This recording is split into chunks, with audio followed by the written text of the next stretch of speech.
So we're looking at suffering. We're looking at suffering. I'm a nurse by training. I mentioned that the other day. I'm interested in cause and effect, in how things work, in their history, the origin story, the etiology of something. The Buddha was often likened to a doctor, and the Four Noble Truths are likened to the plan of care a doctor would follow for assessing and treating an illness. The truths follow the path of the diagnosis, the etiology, the prognosis, and the treatment plan, complete with follow-ups into infinity. Without a diagnosis, there is no treatment plan. And without a treatment plan, it's hit or miss as to whether or not we have a remedy for what ails us.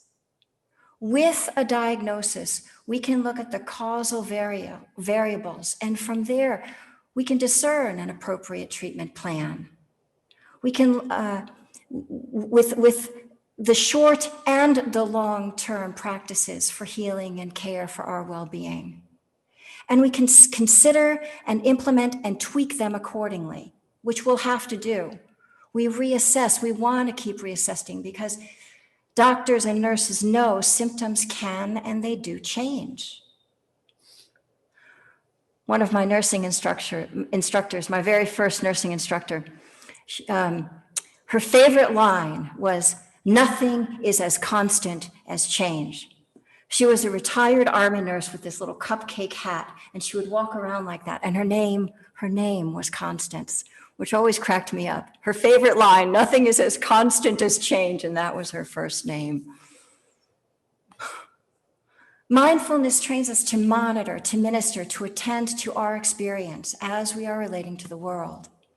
And it's a good time for us to be looking at the causes of suffering, how we create it for ourselves and how we create it for others. So the first noble truth is the diagnosis, the second is the cause. Again, really good to know and think about that. When we go to see a doctor, we often just come with symptoms. We present the symptoms. I'm not feeling well. My stomach hurts. I have indigestion. I'm depressed. I'm not sleeping.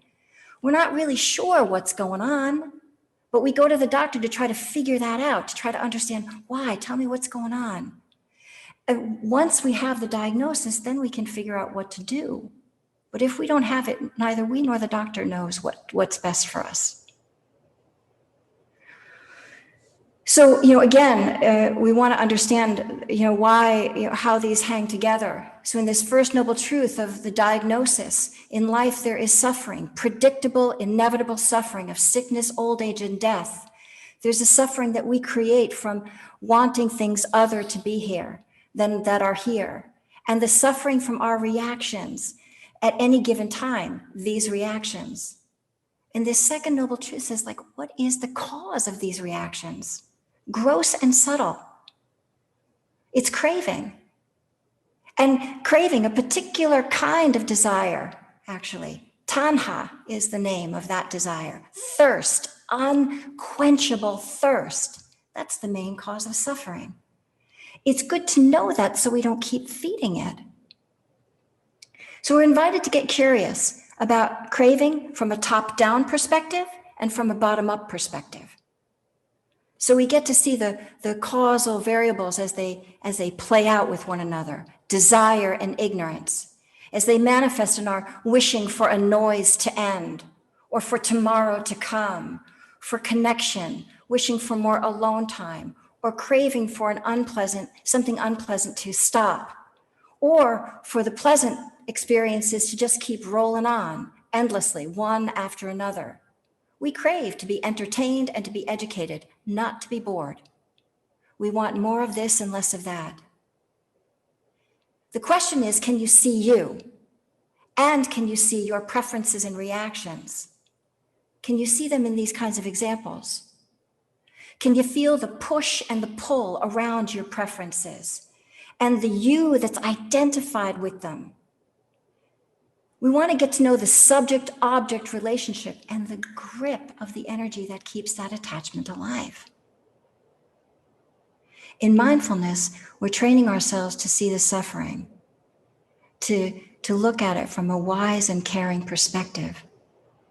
And we need to have many encounters in order to kind of look from this lens, to begin to really see from this lens. We want to appreciate also that this human domain gives us plenty of opportunities for practice, really. So we want to get comfortable with and appreciate seeing ourselves getting caught in wanting and in not wanting to be or to have. Can you label what is happening? This is a useful practice. Noticing and naming, because it helps us keep some therapeutic distance to what we're really seeing. Now I see myself as an actor, and I see, oh, this is what I'm engaged with here. Oh, right. Each time I see that, each time I notice what I have just gotten involved with, I loosen that habit just a little bit. And when I loosen that habit, I also begin to form new neural pathways that are more helpful and more constructive. Likewise, each time that I can kindly attend to that clenching feeling that results from these thoughts, I lay down new pathways too, new neural pathways. Pathways that are more about resilience and recovery, right? Responsiveness. We need many opportunities to notice this. It takes a long time for us to keep seeing this.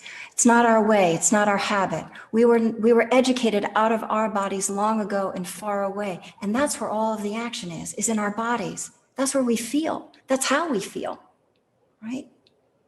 We're not familiar with this territory though, so let's really appreciate that and go slow, meet ourselves where we are, put your explorer hat on, and get a feel for the field of the body, right? Sensing into the feelings, sensing in there.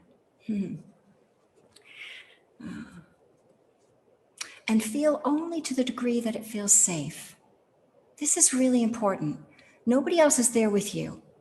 You want to be able to feel into like this and be able to stay stable, not get swept away and panicked and freaked out.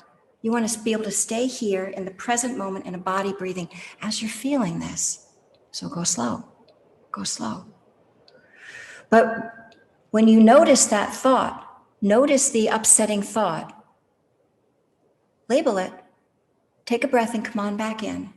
Come on back in, ground, breathe, calm, settle, soothe. Notice what's happening in the body. Notice what's happening, how the body tightens up. Notice what's happening in breathing, how the breathing has shifted and changed because of that line of thinking. Notice how your heart probably kind of closes down. You're not interested, right? When you want to push something away, we're not really interested. We're not open and curious. We're like this, no way. Or notice the part of us that wants to lean in and wants more. Notice that energetic. This is what we're feeling, is we're feeling the energetics of these, of craving, of the pushing and the pulling and the holding on, and learning how do I soften around that? How do I create a little bit more space? How do I stay steady in the presence of that?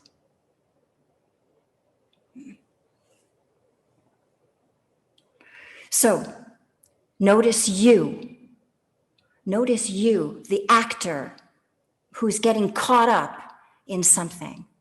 Notice what you're getting caught up in. Oh, I'm angry. I'm angry at this person. Notice anger. Susan and anger. Now take a breath. Let go of that thought of anger. Come on back in.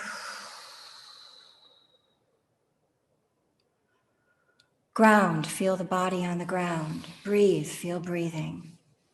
And then settle down and calm, settle, soothe, make some space and feel the rattle. Feel the echo, the impression of that angry thought. Feel as it ripples through and stay grounded in the present moment until we right the ship, until we steady it back out again. This is the practice. This is the practice. We're pacing ourselves. We see the craving, and we come back and we stable ourselves so that we can begin to observe it and keep track of it and monitor and be responsive. All right? Okay. I'm going to close actually with this quote from Ajahn Chah. He writes, "Do not fear things that arise in the mind. Question them, know them. The truth is more than thoughts and feelings, so don't believe and get caught up by them. See the whole process of arising and ceasing. This understanding gives rise to wisdom." So we see this whole process of Susan and Susan getting attached, and then we let go of that and come back, smooth it out. This is how we grow sea legs. This is how we work with the practice.